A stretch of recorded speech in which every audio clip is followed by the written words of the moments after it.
দর্শক, ধানমন্ডি ৩২-এ সন্ধান মিলেছে আয়নাগরের, এমন সংবাদ ইতিমধ্যে ছড়িয়ে পড়েছে এবং সে আয়নাগরটি দেখতে কেমন এবং সেটি আপনাদেরকে দেখানোর জন্য মূলত কি সেটি আয়নাগর কিনা বা সেটি আসলে দেখতে কেমন সেটি দেখার জন্য কিন্তু এই মুহূর্তে ধানমন্ডির ৩২-এ শেখ মুজিবুর রহমানের বাড়িতে এসে পৌঁছেছে এবং দেখানোর চেষ্টা করছি যে যে আয়নাগরের কথা বলা হচ্ছে এবং যে আয়নাগর নিয়ে তুলপাড় শুরু হয়েছে সে আয়নাঘরটি আসলে দেখতে কেমন এবং আদৌ থেকে সেটি আয়নাঘর কিনা সেটি দেখার জন্য কিন্তু এই মুহূর্তে এবং আপনাদেরকে দেখানোর জন্য এই মুহূর্তে ধানমন্ডি ৩২ শেখ মুজিবুর রহমানের বাসভবনে আমরা এসে পৌঁছেছি এবং চেষ্টা করছি সেই আয়নাঘরে পৌঁছানোর।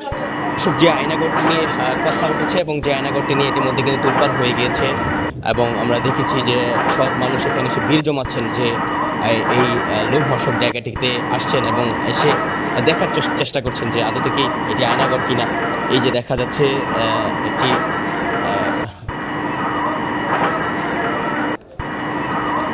ভয়ানক গর্ত কিন্তু আমরা দেখতে পাচ্ছি এবং অনেক গভীর দেখা যাচ্ছে।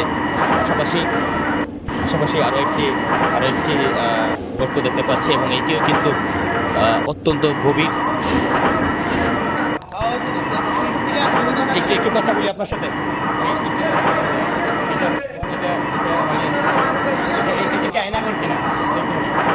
আয়নাঘরের মতোই লাগতেছে, কারণ ইতিপূর্বে যেখানে দেখছি আমরা ওখানে মনে হচ্ছে যে আয়নাঘরের যে সুরং সিস্টেম, এটা তো সেই সুরং সিস্টেমই করা হয়েছে। এখানে দেখতেছি মনে হচ্ছে যে আয়নাঘরে আর কি, কিন্তু সঠিক আমরা জানি না, কিন্তু মনে হচ্ছে আয়নাঘরের মতো আর কি। নিচে অনেক গভীর, আবার ছোট ছোট সুরঙ্গ আছে, ওই পাশে দুটো সুরঙ্গ, ওই পাশে সুরঙ্গ, আবার নিচে মনে করেন যে যা দেখা যাচ্ছে আয়নাঘরের মতো লাগতেছে। ফেজি সরকার তো বিভিন্ন জায়গায় আয়নাঘর বানাইছে, আয়নাঘর বানাই আবার মানুষকে শাস্তিও দিচ্ছে, বহু শাস্তি দিয়েছে। আবার ওই দেখা যায় যে পিলখানা হত্যা যারা আছে তাদেরকে নিয়ে আয়নাঘর রাখছে, আবার সাধারণ আমাদের মতো অনেক বহুত আয়নাঘরে রেখে দিচ্ছে। এরকম আয়নাঘরের মতো লাগতেছে, কিন্তু আয়নাঘর খেয়ে বলতে পারবো না আর কি। কিন্তু এখন ওদের কাজ শাসনে কমপ্লিট হয় নাই, কিন্তু মনে করেন যে জায়গা সুরঙ্গ করে রাখছে। হয়তো পরিকল্পনা ছিল যে এখানে আয়নাঘর বানাই পূর্বের মতো যেরকম যত ওলামায়ে আছে, আবার সাধারণ মানুষ আছে তাদেরকে আর ভিতরে ঢুকায় রাখা আর কি। এটা দেখে আমার কাছে আয়নাঘরের মতোই মনে হচ্ছে। আমি ভিডিওতে দেখে আসছি যে এই আয়নাঘরটা দেখবো, ইতিপূর্বে দেখি না, এই আয়নাঘরটা দেখবো এই জন্য আসছি। এখন দেখে মনে হচ্ছে যে আয়নাঘরের মতোই, মানে যে অবস্থা এটা আয়নাঘরের মতোই দেখা যাচ্ছে আমার কাছে, এটাই মনে হচ্ছে। জি, অনেক ভয়ানক মনে হচ্ছে, যেহেতু একেবারে পুরো একতলার মতো। দেখেন দর্শক, এখানে যারা রয়েছেন তারা দাবি করছেন যে এটি আয়নাঘরই এবং এটি কেন নির্মাণ করা হয়েছিল, মানে আপনারা এটি আমার মনে হচ্ছে মানুষকে নির্যাতন করার জন্য, মানুষকে এখানে আটকিয়ে রাখে, তাকে মৃত্যুবরণ করার জন্য, মানুষকে শাস্তি দেওয়ার জন্য। ইতিপূর্বে যে সমস্ত আয়নাঘরগুলো দেখেছি আমার মনে হচ্ছে সেম কোয়ালিটির আয়নাঘর এটা আমার মনে হচ্ছে। এখানে আয়নাঘর পুরো ভবনের ভিন্ন একটা জায়গায় না, পুরো ভবনের ভিন্ন এই পাশটা এবং ওই পাশটা। আমরা বাইরে থেকে দেখলে ওই জায়গায়, আমরা যারা প্রথম জায়গাটা খেয়াল করছি তাদের সবারই দেখার ইচ্ছা যে ওই জায়গাটা দেখার পরে এটা মনের ভিতরে একটা আতঙ্ক যে এটাই হয়তো আয়নাঘর। আর আমরা ভিডিওতে এবং প্রথম যেদিনই হয়েছে সবাই এই বিষয়টা নিয়ে খুব চিন্তিত যে আয়নাঘর মনে করে, এই বিশেষ করে এই নতুন ভবনটা আমরা এই উদ্দেশ্যেই দেখতে আসছি। এটা আমাদের জানা নাই, কিন্তু বাস্তবতা আমাদের সামনে যা আমাদেরকে শিক্ষা দিচ্ছে মনে হচ্ছে যে এটা আয়নাঘরে রূপান্তরিত করা একটা বিষয় ছিল। এবং অতীতে একজন সেনা কর্মকর্তা, তার সাথে আমরা কথা বলছি, তিনি আমাদেরকে এরকম বর্ণনা দিয়েছিলেন যে এই টাইপের হয় ওনাদেরকে, এই টাইপের হয় ওনাদেরকে সিঁড়ি দিয়ে নামানো হওয়ার পরে চোখ বাইরে একটা জায়গায় ঢুকানো হয়, এরপরে আর কোনো কিছু দেখতে পারে না।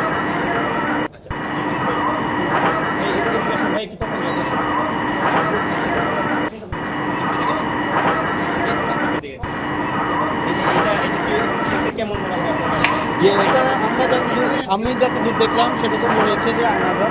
আমরা হাসিনার যে কার্যক্রম বা আয়নাঘরের যে দৃশ্যগুলো দেখছি, যে ভয়ঙ্কর দৃশ্য, আমার কাছে দেখে মনে হচ্ছে যে এটা আসলে আয়নাঘর। এখানে হয়তো বহু মানুষকে তারা ওই সময়টাতে 5ই আগস্টের আগে তারা এখানে রাখছে, এটাই আমার কাছে মনে হচ্ছে। যে ভয়াবহ দৃশ্যটা আমরা দেখতে পাচ্ছি এখানে, আমার কাছে সেটাই মনে হচ্ছে। দেখতে দেখতে আপনার কাছে কেমন এটা ভয়ঙ্কর, এটা একটা ভয়ঙ্কর দৃশ্য। কারণ এইরকম বিল্ডিংয়ের নিচে এরকম ছাড়া, এই আয়নাঘর ছাড়া আমরা যে আয়নাঘরের একটা উদাহরণ পাইছি মিডিয়ার মাধ্যমে 5 তারিখের পরে, ঠিক আছে, 5 তারিখের পরে যে আমরা আয়নাঘরের ধারণা পাইছি মিডিয়ার মাধ্যমে, তো এইটা যেটা দেখতেছি তার থেকে আমরা এটা বলতেই পারি যেটা আগে।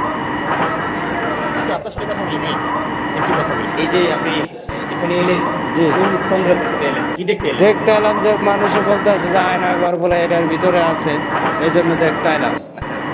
এর ভিতরে তো অনেক গভীর, এটা তো অনেক গভীর, পানি দেওয়া, পুরাটা ভিতরে পানি দেওয়া নিচটা আছে।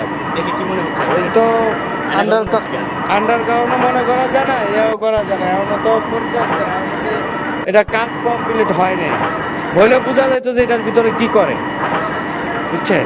এই এমনিতে দেখে কতটুকু মানে মূল অনেক অনেক ভয়ঙ্কর তো, দেখেন না, অনেক গভীর তো, এই যে দেখতে আছি অনেক গভীর, এত নিচ্ছে কি করবো, এটার ভিতরে তো পানি রাখতে পারে না, এত পার্কিং এরিয়াতে এরকম এটা পার্কিং তো এত পানি থাকবো না, এত এত গভীর থাকবো না। আপনি কি নিশ্চিত হয়ে বলছেন যে এটি আয়নাঘর? ভাই আমার কাছে নিশ্চিত, আমি যে 5 তারিখের পরে যে আয়নাঘরের বিবরণ পাইছি সেটা থেকে আমি এটা নিশ্চিত এটা আমি। কারণ হচ্ছে যে আমরা এর আগে যতগুলো দেখছি বিল্ডিং এর বিভিন্ন ধরনগুলো দেখছি, এরকম না। সাধারণ বিল্ডিং আপনি খোঁজ করেন এরকম পাবেন না। এটা থেকে আমরা মিডিয়ার মাধ্যমে এবং 5 তারিখের পরে যেটা পাইছি এটা থেকে আমার নিশ্চিত যেটা আয়নাঘর। এটা তো এমনি তো সারা দুনিয়ার মানুষ এমনি জানতে পারতেছে, সারা বাংলাদেশের মানুষ জানে যে 15-16 বছর ধরে মনে করেন যে দেশটাকে তছনছ করে ফেলছে। তারপরে যত মনে করেন যে আলেম ওলামা, তারপরে হচ্ছে আপনি সাধারণ মানুষ, পিলখানা হত্যা, সব মানুষকে মনে করেন যে তারা ওই আয়নাঘরের ভিতরে ঢুকে তাদেরকে নির্যাতন করছে। আমার এক ওস্তাদ আছে, আমাদের আলেম ওলামা মানুষ, ওনাকে উনি সাক্ষাৎ এসে বলছে যে ওনাকে আয়নাঘরের ভিতরে রেখে হাত পা বন্ধ করে রেখে 40 দিন পর্যন্ত তাদেরকে মনে করেন নির্যাতন করছে। তারপরে আবার এরকম 2 মাস 4 মাস 6 মাস পর্যন্ত তাদেরকে এই একবেলা খাবার দিচ্ছে, খাবার দেয় নাই, তারা সুপায় এরকমই হয়ে গেছে। তারা এরকমভাবে আস্তে আস্তে পরিকল্পনাভাবে তাদেরকে এই আয়নাঘর বানায়া যারাই তার বিরুদ্ধে কথা বলবে তাকে শাস্তি দেওয়ার কি হয়েছে তাদের একটা প্ল্যান। এরকমভাবে সে টার্গেট দিয়েছিল যে 7 দিন থাকবে, এটা টার্গেট ছিল। কিন্তু আল্লাহ তাআলা যেরকম ফিরাউনকে মশার নমরুদের মাধ্যমে এর মাধ্যমে নীলদের জুলাই মারছে, অন্যবারে নমরুদকে মশার মাধ্যমে জুলাই মারছে, নাকের ভিতরে মশা ঢুকে আমরা মাথায় বাইরে হয়েছে, তারপরে সে মারা গেছে, জুতাতে পিঠে পিঠে মারছে। ওইরকমভাবে শেখ হাসিনাকে আল্লাহ তাআলা ছাত্র জনতার মাধ্যমে মনে করে তাকে বিদায় করছে, তাকে মনে করেন তার দেশ থেকে এই বাংলার মানুষকে মুক্তি দিয়েছে। এটা এটা এটা আপনার সব কৌতূহলে কিন্তু আমরা দেখছি সবাই এই গর্তের দিকে তাকিয়ে আছেন এবং মোটামুটি এখানে যারা এসেছেন সবাই কিন্তু দাবি করছেন যে এটি আয়নাঘর।